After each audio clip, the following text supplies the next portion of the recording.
Olá, sejam todos muito bem-vindos, muito bem-vindas, muito bem-vindes. Eu sou Mestre Cruel ou Renan, você pode me chamar como você preferir.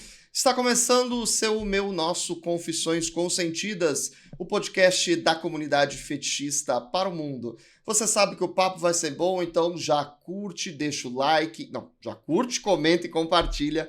Afinal de contas, está sendo muito gostoso acompanhar todas essas conversas, todas essas confissões.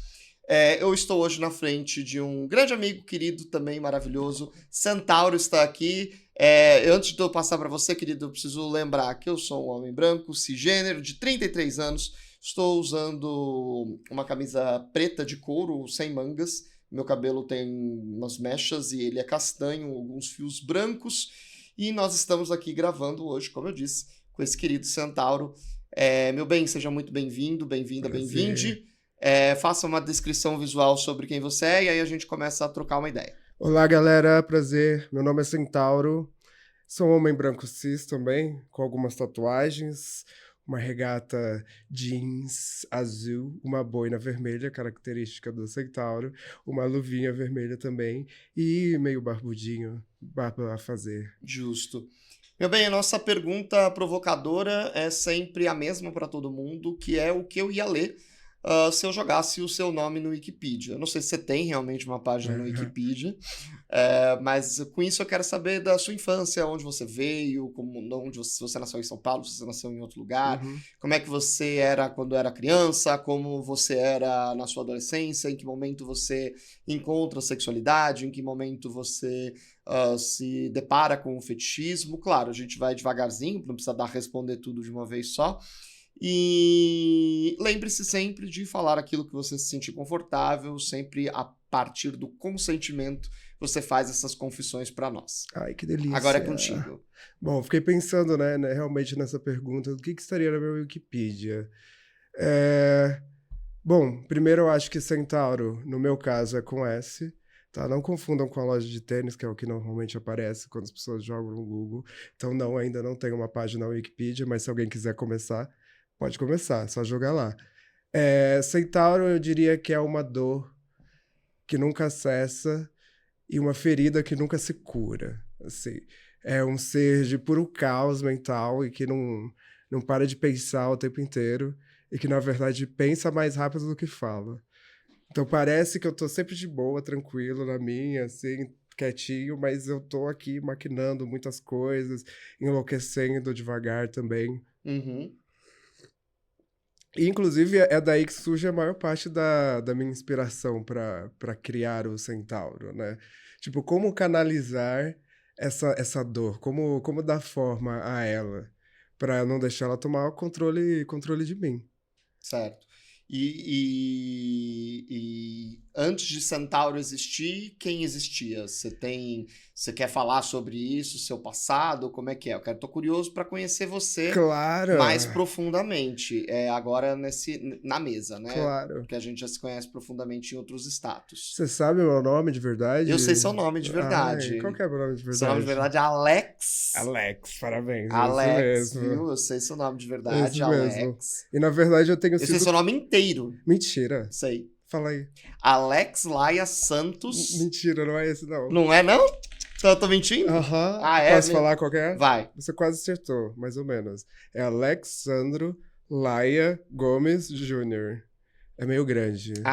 O Santos eu confundi com o Sandro. E colocou na ordem errada. Na ordem errada, mas pô. É por isso Alex Laia é o nome e sobrenome. Exato, que é só o que eu uso hoje em dia, entendeu? E, na verdade, eu tenho sido cada vez menos Alex, assim, e bem mais Centauro. O Alex, eu percebo que ele vai ficando cada vez mais pra trás na minha vida. Tem gente que não faz ideia qual que é o meu nome de verdade. Nem minha mãe me chama pelo meu nome de verdade, mas ela também não me chama de Centauro. Ela te chama do quê? De Juninho. Juninho, porque seu pai é Alex. Meu pai é Alex. Entendi. Exato. E o meu último nome é Júnior, né? Então fica assim, Juninho. E você... Como é que você era quando você era criança? Assim? Era uma criança extremamente solitária. Eu ficava em casa, trancado no meu quartinho o tempo inteiro, assim, eu não fazia nada. Quer dizer, não fazia nada com outras crianças. Então até hoje eu tenho uma dificuldade de interação, assim, eu sou muito, muito, muito tímido. E uma criança cheia de traumas, né? A gente sempre briga com isso, que eu sempre peso o rolê, que em algum momento eu falo, né? Sobre os meus traumas de infância. Mas era isso, assim. Eu acho que eu era muito criativo, mas era extremamente solitário. Então, até na escola, eu tinha uma certa dificuldade de fazer amigos, mas adorava ficar em casa vendo desenho, ouvindo música, brincando com os meus brinquedinhos de bonequinho e etc, assim. Uhum. E você tem aí sua adolescência, que momento você entende a sua sexualidade? Você é um homem gay. É isso, exato. Na verdade, eu sou um homem bissexual hoje em dia. Hoje em dia é um homem Eu bissexual. fiz o contrário, né? Normalmente as pessoas falam, eu sou bi. Aí depois elas saem do armário como gay. Eu fiz o contrário. Falei, sou gay e fui saindo do armário como bissexual, conforme os anos foram Amiga, passando. eu falo que eu sou gay, aí depois eu falo que eu sou bi, aí eu falo que eu Exato, sou gay de novo, aí eu falo que eu sou pan, aí eu leio o livro, aí eu falo, ah, eu sou bi. exatamente. Então eu Ex- sou um homem Eu bissexual, sou um homem bissexual. homo-orientado, Exato, exato. igual eu, Eu me relaciono majoritariamente com com homens. homens, exato. E eu, se eu não me engano, o meu despertar, assim, da primavera foi com 17 anos. Foi até meio tardio, assim, para as Uhum. pessoas da minha idade. Comecei ficando com meninas. E 2 semanas depois eu fiquei com um cara e falei, bom, é isso, né? Fui pra parada gay. Parada L, na época era parada gay, né? Mas eu fui pra parada LGBTQIAPN+, e fiquei com 2 caras ao mesmo tempo e falei, bom, acho que é isso mesmo, acho que é isso que Uma eu quero. ninfetinha de 17 anos, Exatamente, uma twink, uma e eu era twink. twink, uma twinkzinha, já saindo arrasando, eu falei, bom, acho que é isso que eu quero pra vida, assim. Mas chegou a ter experiências sexuais com mulheres antes? Não, todas as minhas experiências sexuais com mulheres foram depois dos 20 anos, inclusive. Uhum. Então, você só ficou com mulheres antes de ficar com homens, mas aí você teve sua primeira experiência sexual com um homem quando? Foi com 17 também, né? Comecei e Foi, uma fui vez que indo. pisa na jaca, vai embora, né? Exatamente, exato. Eu lembro de ser expulso do McDonald's, porque eu tava me pegando com um boy e pegando na pica dele, assim, no meio do rolê. O que acontece normalmente, inclusive, Não em entendo por que que rolês. essa galera fica fazendo esse corpo mole com essas coisas. Mentira, gente, tô brincando. Não, pô, inclusive festa de sexo aqui eu já fui proibido de ganhar uma mamada em lugares. Como assim? É Conte-me. porque tem lugares específicos da festa que você não pode transar, né? Dependendo da festa. Sim, sim. Então, eu tô sempre nesse lugar. Você tá sempre na Tô marginalidade. sempre na marginalidade. E meio que o Seitaro, ele é assim, né? Ele é Sim. subversivo. é, Ele faz o que é proibido, ele nem sabe o que ele tá causando, sabe? E aí e o fetismo entra em que momento na sua vida? Bom, é muito interessante isso, porque, na verdade, quando eu comecei a fazer vídeo pro Twitter, que foi aí que eu comecei a minha carreira do pornô, que foi mais ou menos há uns 5 anos atrás, foi quando eu me peguei a alcunha de Centauro. Então, o Centauro, ele nasceu no pornô, apesar de hoje em dia ele tá ali transitando entre o fetiche e a música e a pornografia, etc. Mas ele nasceu no Twitter. Vou te segurar aqui. Porque você já era cantora antes de começar na pornografia. Já era cantor. Você usava seu nome, não. Era uma outra persona, não era? Ou era O nome era Lai Alex, Lai Alex. que é o contrário de Alex Laia, né? Sim, super criativo. Mas aí você, 5 anos atrás, pandemia. Exato, Você exatamente. começa a pornografia na pandemia. Exatamente. Foi mais ou menos ali pro meio da pandemia que eu comecei mesmo, assim, na pornografia. Eu fazia uns videozinhos aqui e ali e tal. Solos ou já acompanhado? Acompanhado, mas aquele vai e vem, né? Só uma gravaçãozinha aqui, uma gravaçãozinha ali, mas nada muito formal. Certo. Eu era cantor antes, como a gente tinha falado, mas eu não explorava muito a sexualidade nos meus vídeos, nem na minha música. Era algo bem mais indireto. Uhum. Como eu trabalhava com games, e aí todos os caminhos começam a se entrelaçar, das Vamos lá, tô milhões interessado. de coisas que eu fiz, O assim. que era trabalhar com games? Eu tinha ganhado um edital com o meu ex-marido pra gente fazer um jogo. A gente começou a fazer esse jogo e dentro desse jogo, uma parte da verba era para fazer um EP. Então foi aí que eu comecei a fazer música também, comecei a cantar, justamente para fazer as músicas desse jogo. E aí, fazendo esse EP, eu comecei a ter uma sonoridade um pouco mais de game. Então o nome era. Eu dava até um nome pro estilo que era Gamer Pop. Assim, eu não sabia muito o que eu tava fazendo ainda. Mas então ele tinha uma vibe mais pop, uma vibe mais eletrônica. Então, uma vibe bem, bem, bem pop, assim. Então eu não seguia muito ainda o fetiche, eu explorava mais esse lado do game. Aí, conforme foram passando os anos, surgiu o Centauro na pornografia. É, eu me perdi. Tá aí, tô certinho. Tô só, Centauro eu na tô indo, pornografia. Isso né? aí, tá Tô indo? indo na pornografia. Comecei ali na Na época da pornografia, pandemia, um na vídeo aqui, época um da vídeo lá. pandemia, exato. Comecei a fazer um feat ali, um feat E aí outro. você criou esse nome por quê? Por quê? Porque eu sou sagitariano, que eu queria um nome que lembrasse alguma coisa forte. Não queria colocar Minotauro, né? Já Porque tinha, já já tem tem. vários, exato. Não queria colocar Centauro com C. Porque eu falei, não, muito básico, eu sou muito diferente. Eu quero um centauro diferenciado. Então eu trouxe o S de sentar, porque eu gostava de sentar, era a minha posição preferida, era ficar sentando. Então eu falei, bom, vai ser S de centauro. Conforme o tempo foi passando, esse nome foi adquirindo significados muito diferentes além desse. Mas foi esse o primeiro ponto de partida de Certo. me tornar um centauro, né? Aí, mais ou menos depois de uns 2 anos, 1 ano e meio, assim, fazendo pornografia como centauro, comecei a dar uma enjoada. Eu tenho essa coisa, assim, se eu faço a mesma coisa por muito tempo, eu começo a ficar meio enjoado, eu quero coisas diferentes, eu quero fazer mais coisas. Uhum. E eu percebi que apesar de eu achar ali que o sexo era o caos que eu precisava de energia criativa para as minhas coisas, não era suficiente. Precisava de algum outro tipo de forma para canalizar o que eu estava sentindo. Uhum. Foi quando eu comecei a frequentar os rolês da galera do BDSM. Tô tentando lembrar até qual foi o primeiro rolê que eu fui. Não lembro muito bem, mas eu sempre transitei ali com o pessoal que ia e vinha ali do BDSM. Acho que você foi uma das primeiras pessoas do BDSM com quem eu gravei, por exemplo. Nossa, jura? Aham, exatamente, exato. Acho que teve o Florian, né, que inclusive esteve aqui. Sim, sim. Eu gravei com ele também, assim, mas fora isso, teve o Kink, né, o Pink, Pink. Kink Chaser. Eu sempre tive muita sorte de gravar com pessoas muito fodas. Então isso foi algo que me proporcionou experiências muito boas. Não fui muito tipo de pessoa de ter muito vídeo, toda semana eu tenho vídeo.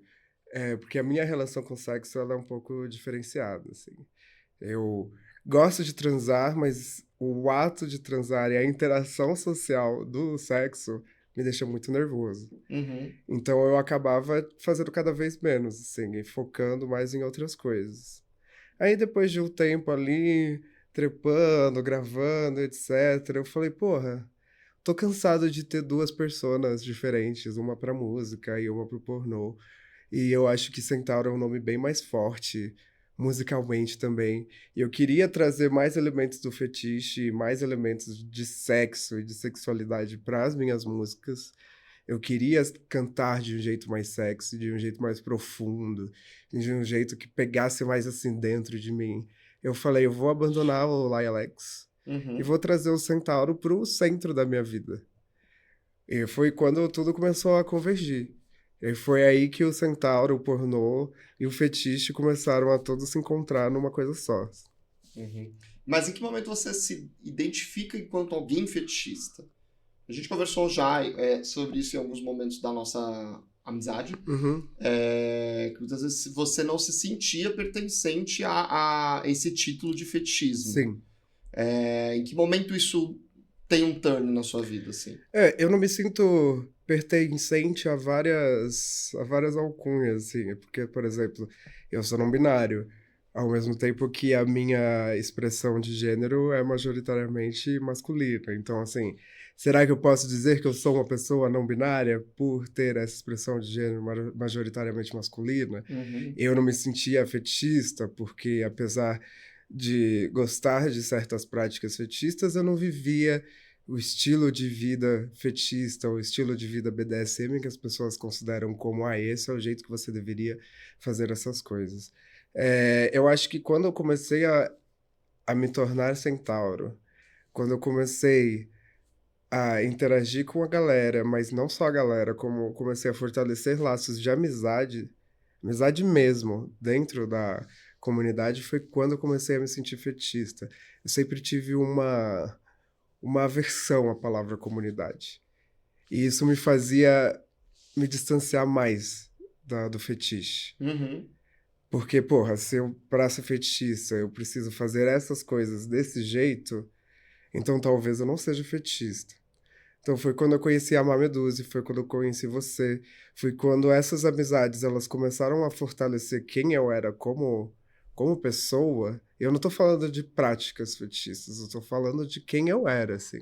Tipo, de como essas pessoas me fortaleciam e me inspiravam a ser o centauro. E de certa forma validavam quem você era sem que você fizesse um esforço para ser validado pelos pares. Exatamente, exato. Tipo, eu. Foram pessoas que me deram uma estrutura quando eu não tinha muita estrutura, assim, porque quando eu me tornei centauro, eu tava passando por um período muito foda na minha vida, assim, de. Enfim, foi quando eu conheci o chemsex. Eu já conhecia antes, mas foi quando começou a tomar um lugar na minha vida de um ponto de comportamentos muito autodestrutivos, assim, em que eu ia para extremos muito rapidamente, e não só extremos muito rapidamente, mas quando as práticas que eu fazia de fetiche, elas alcançavam um lugar que era um lugar de tipo, será que eu tô fazendo isso porque eu quero mesmo? Será que eu tô respeitando o meu corpo? Será que eu tô consentindo a mim mesmo esse prazer? Ou será que eu só tô tentando me destruir o máximo que eu consigo me destruir aqui? Então foram essas amizades, essa validação que começou a me dar um pouco de estrutura para entender quem eu era e o que eu queria fazer e como eu deveria tratar o meu corpo e o que era importante para mim. Então, sem essa comunidade, que são essas pequenas pessoas, esse pequeno número de pessoas, eu acho que eu não teria me sentido fetista, porque não eram só as práticas que eu fazia que me faziam sentir fetichista. Eram também as pessoas que estavam em minha volta que validavam a minha existência e permitiam que ela existia também, sabe? Que me davam esse poder para ser quem eu sou. Não teria conseguido essa autoconfiança, essa armadura, porque eu falo que o centauro é realmente o cavalo, né? Ele é esse cavalo que eu coloco na minha frente para proteger o Alex, para guardar o Alex ali pequeno, porque o Alex é essa criança, né? Esse serzinho pequenininho que tem que ficar ali guardado. E o Centauro vem pra frente, vem com a força que ele precisa vir. E eu não teria essa força se não fossem as pessoas da comunidade. Então eu diria que nesse momento eu comecei a me sentir fetichista de verdade. Bacana relato. Vou voltar um pouquinho, só para entender um pouco essa linha, acho que deu uma perdida no meio. Você começa a gravar pornôs que não são fetichistas, são sexo, você Exato. sentando, cavalgando e tudo mais. Aí você se incomoda com essa mesmice do negócio e aí você encontra o que te leva, esse caminho que eu perdi no teu relato, assim, o que te leva a, de tudo que você poderia experimentar de diferente do que você estava fazendo, você acaba caindo no fetichismo. Uhum. Porque, de alguma forma, você já tinha tido esse tipo de desejo antes? Olha, sim e não. Uhum. Eu acho que a estética do fetiche me atraía muito, mas principalmente o ato performático do spacing, de estar ali naquele momento fazendo aquela determinada prática, me colocando em determinado papel. Acho que me dava um propósito maior, sabe? Não era só o sexo por sexo. Tinha um propósito para aquela cena estar ali acontecendo. Tinha um propósito para eu deixar aquela pessoa me dominar ou dominar aquela pessoa. Tinha um propósito para eu querer fazer aquela determinada prática. Então, isso que me atraía. No porquê essas coisas... qual era o propósito dessas coisas acontecendo, sabe? Uma certa teatralidade envolvida no ato, né? Exatamente, Porque é exato. performático no sentido performático da palavra, né? Exatamente, exato. Inclusive, o fetiche hoje em dia, ele acaba convergindo muito para mim como uma performatividade, nesse sentido de eu gosto de fazer essas práticas fetistas enquanto espetáculo, enquanto eu estou performando, enquanto eu estou ali vivendo aquilo. Uhum. No teu dia a dia, se não for pra gravar e tal, você acaba usando menos o fetichismo ou não? Bem menos, exato. Normalmente o fetiche assume esse papel ou para vídeos ou para performance. Uhum. Eu vivo o fetichismo, eu diria, mais nesses âmbitos performáticos, de fato. Mas você tem fetiches que não são Sim, necessariamente performáticos. sim, por exemplo, sovaco. Sovaco, o axilismo. Os meus fetiches não performáticos, eles envolvem muito o corpo e a Uhum. corporalidade. Assim, tipo, odores, cheiros, músculos. Então, eu adoro corpos. Então, corpos me atraem. A materialidade do corpo, ela me atrai muito, assim. Uhum. Fora da performatividade. E aí essa bissexualidade, ela aparece em que momento? Olha, ela aparece justamente quando eu começo a me sentir atraído, primeiro por pessoas com buceta, que não são necessariamente mulheres cis, né? Então, tipo, por exemplo, homens trans. Então, começava a enxergar os corpos e sovacos e pelos e comecei a me sentir atraído e falei, bom, bora lá, né? Eu morria de medo de encontrar uma buceta na minha frente, falei, meu Deus, o que que eu vou saber? Será que eu vou saber dar prazer? Será que eu vou conseguir aqui? O que que eu vou... Porque era da mesma forma com outros homens também, só que como era algo que eu já tinha praticado ali desde os 17 anos, sinto que quando a gente vem de uma estrutura mental assim, eu sou gay, gosto de piroca, gosto disso e disso, a gente se prende muito nisso e para sair precisa de um certo esforço. E aí eu comecei a enxergar corpos como corpos, né? Pensando na materialidade do corpo de novo, como não, o corpo não só como a genitália, mas sim como o corpo físico mesmo, o Uhum. corpo inteiro. Comecei a me atrair pelos cheiros também. Então, assim, a especificidade de cada corpo. Então, a minha bissexualidade, ela vem bem desse lugar, de tipo, pô, acho você atraente, então eu quero te pegar, independente de qual seja o seu gênero, qual seja o seu sexo, qual seja o que tem no meio das suas pernas, assim. Entendi. E aí você acha que você tá nesse momento completo no sentido de entendimento da sua sexualidade, dos seus prazeres e tudo mais? Não, acho que não, com certeza não. Eu sinto que o Centauro é sempre essa máquina que o tempo todo ela tá manifestando desejos diferentes e se entendendo diferentemente, assim. Eu dificilmente vou conseguir, como eu disse, para mim o sexo e desejo são coisas muito difíceis de eu sentir tão facilmente. Então eu não faço sexo só pelo sexo, porque o que que é o prazer? O que que eu tô sentindo prazer? Será que eu tô sentindo prazer na dor? Será que eu tô sentindo prazer no corpo? Será que eu tô sentindo prazer aonde eu penso demais em tudo. Então, muitas vezes eu não consigo me concentrar naquilo que eu tô fazendo. Uhum. Então, é algo que eu tô sempre tentando entender comigo mesmo, da onde surgem os meus prazeres, para onde eles vão. E isso tá sempre mudando, tá sempre mudando. Quando eu comecei a fazer práticas fetichistas, por exemplo, a minha, eu achava que eu adorava lamber pé e ficar ali lambendo pé o tempo inteiro. E aí, conforme foi passando os anos, eu percebi que eu gosto, mas que não é sempre que eu quero fazer isso. Ou da mesma forma que eu gosto do papel de submissão e gosto de levar um mijão na cara, mas não é sempre que eu gosto de fazer isso. E depende muito do contexto, depende muito da pessoa. Então é aí que eu acho que entra aquela questão de, porra, será que eu tenho esse fetiche então? Será que ele é meu? Será que ele não é meu? Será que eu posso dizer que eu sou fetichista nesse sentido? Será que eu posso dizer, eu adoro mijão, se eu não gosto de todos os mijões? Se eu gosto, eu adoro pé, se eu não gosto de todos os pés?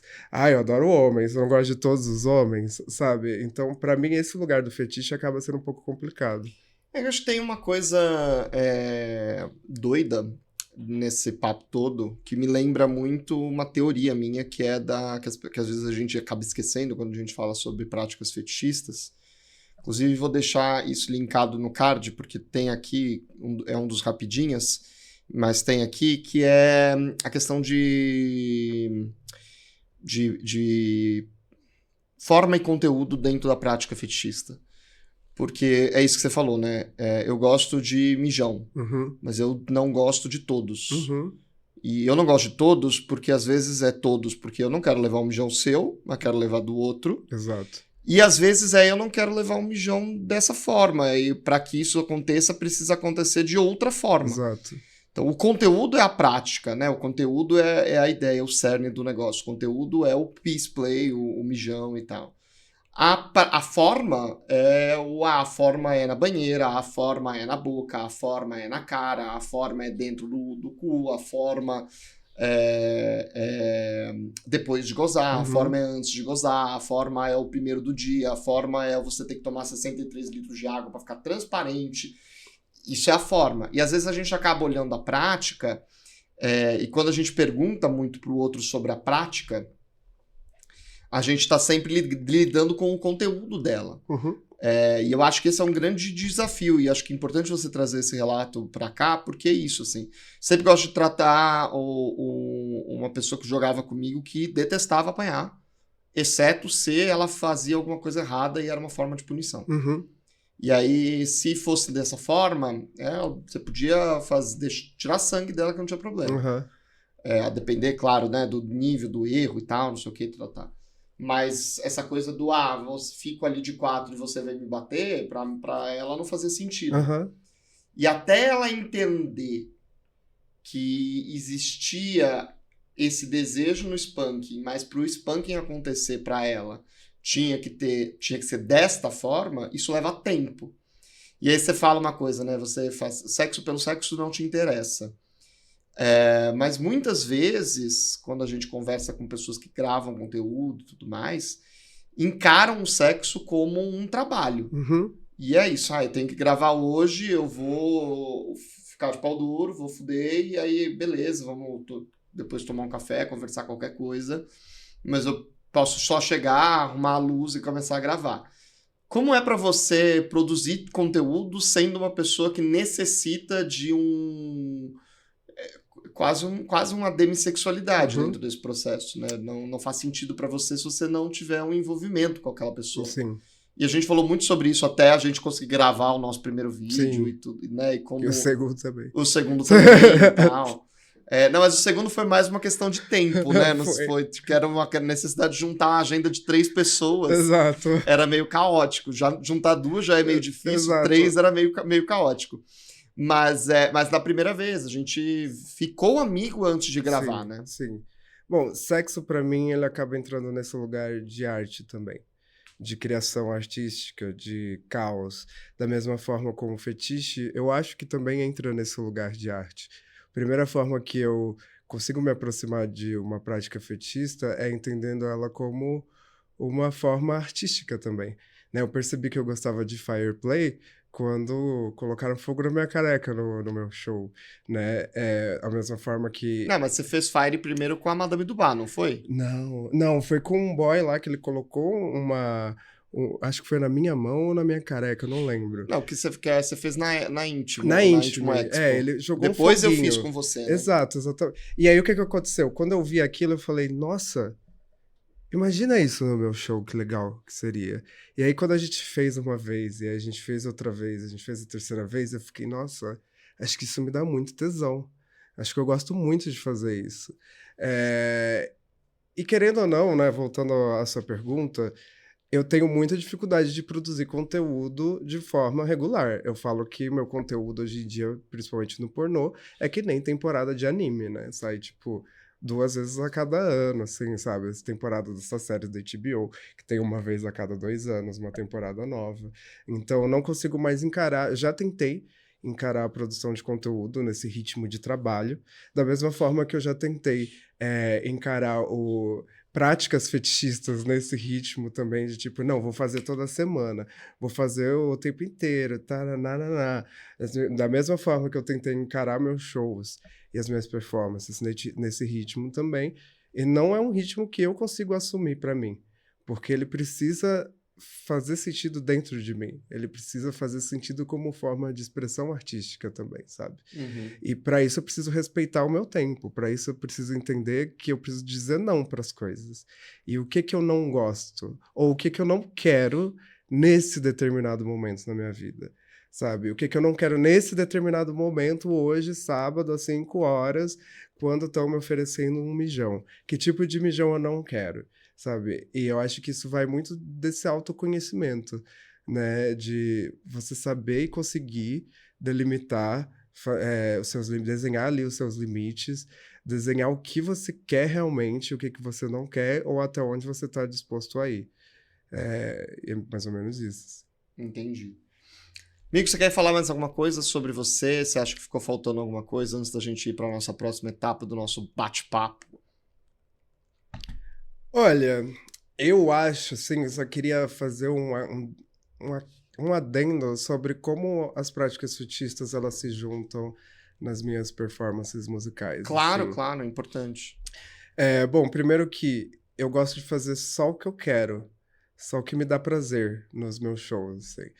Então, raramente eu vou fazer uma prática, seja fetichista, seja numa cena fetichista ou numa performance artística musical minha, se eu realmente não sinto prazer em fazer aquilo. E eu acho muito importante a gente saber o que dá prazer pra gente, porque é só isso que me coloca naquele lugar que eu preciso estar para conseguir performar, Uhum. né? Que é um lugar em que eu não tô pensando. Porque eu falei no começo que eu penso demais. Eu penso em tudo, eu penso em tudo o tempo inteiro. Então eu tô falando com você aqui, mas eu já tô pensando no que eu vou falar depois. E isso, às vezes as coisas acabam atrapalhando uma a outra. E quando eu me coloco lá naquele momento de tipo, pô, em uma música só, você vai lembrar disso. Eu sou eletrocutado, eu levo spanking, colocam fogo em mim, cospem na minha cara, batem na minha bunda. Quando isso tudo começa a acontecer no meu corpo ao mesmo tempo, é como se eu entrasse num lugar em que eu não tô pensando e eu tô só vivendo o momento.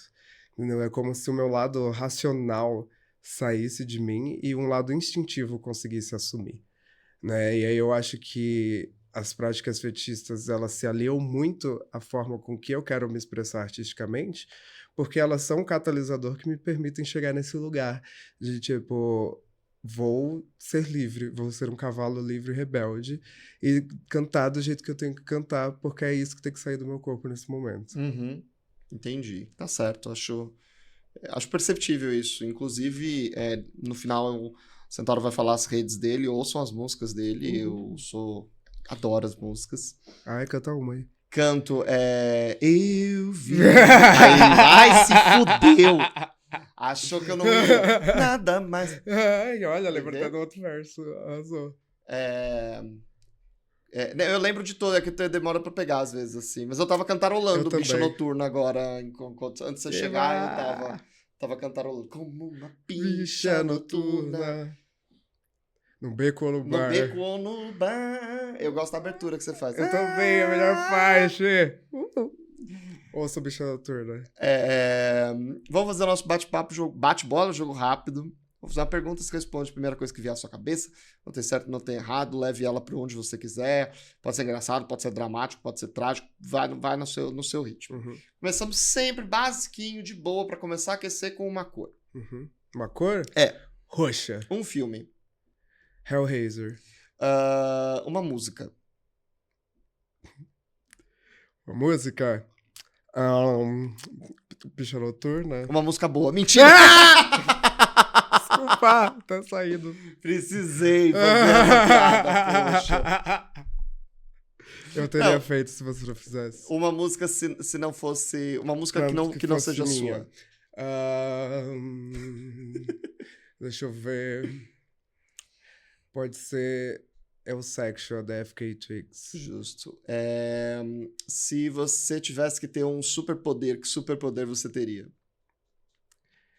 Eu gostaria de mudar a minha forma física, que nem a mística dos X-Men.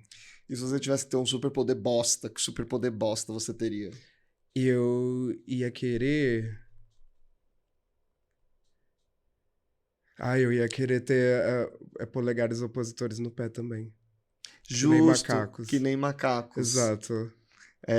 James V, né? Tem esse personagem. Ah, né? ele mesmo que eu Você pensei, pensou nele. exato. E eu sou macaco no chinês, então eu acho que super combina. Se houvesse um filme da sua vida, quem você gostaria que te interpretasse, não precisa aparecer com você. Ai, quem eu gostaria que me interpretasse? Podia ser... pode ser a Grace Jones. Um medo. Cair de moto e me ralar. Não, pessoas, tenho medo de pessoas. E quem é o Alex pelo Centauro? O Alex pelo Centauro. O Alex são todos os sentimentos infantis e muito fortes que o Centauro pode sentir. Justo. E como uma frase, uma palavra que você usa muito no seu dia a dia? Que saco, velho. Tá certo, mais que justo. Gente, conversei com o Centauro, Alex, qualquer nome como vocês quiserem. Não esquece então de curtir, comentar, compartilhar. O papo foi muito bom. Vai ouvir Bicha Noturna e as outras músicas do Centauro. Siga a gente nas redes sociais, @Confissões Consentidas, @DomMCSP. Se por um acaso isso cair, alguma coisa, você entra em www.mestrecruel.com. Também tem a gente lá no Kinkgram, pode ir lá, em breve vai ter um canalzinho bonitinho. Talvez já tenha, se já tem, já vai aparecer aqui. No momento que eu estou gravando não tem ainda, mas vamos ter um canal lá no Kinkgram para colocar umas fotinhos do Confissões e tudo mais. Então já se inscreve lá no Kinkgram, a rede social fetichista feita por brasileiros para brasileiros. Centauro, suas redes, manda bala, é com você. Bora lá. Instagram, Centauro56, Twitter, Centauro56, tudo com S, tá, gente? Por favor. Centauro com S. YouTube, Centauro56. Eu espero que vocês me achem, mesmo com Shadowban, que todas as plataformas me colocam. E no Spotify, como é que a gente acha? Centauro. Só Centauro. Com S. Sem 56. Sem o 56 no Spotify. O 56 porque você nasceu em 5 de junho? Não, é porque era o que tava disponível. É aquele arroba sugerido. Mas não foi eu que criei mesmo, porque eu achava que a sonoridade era boa, mas eu fiz a numerologia, que aí dá 5 mais 6, dá 11, 1 mais 1, 2... Eu não lembro o que é, mas é uma coisa interessante, super boa. Renovação. Ai. Olha o teto, vai sair da câmera. Renovação, olha, eu tô voando já. Mas sigam lá no Spotify que vem música nova aí. Tantan. Quer saber o nome? Quero, conta aí pra gente em primeira mão. O nome é Bate Como Você. Bate Como Você? Bate Como Você. Ai, me chama pra gravar o clipe. Ai, vamos gravar o clipe. Bora. Vai ser bom. Gente, muitíssimo obrigado. A gente se vê na próxima semana. Tchau, tchau.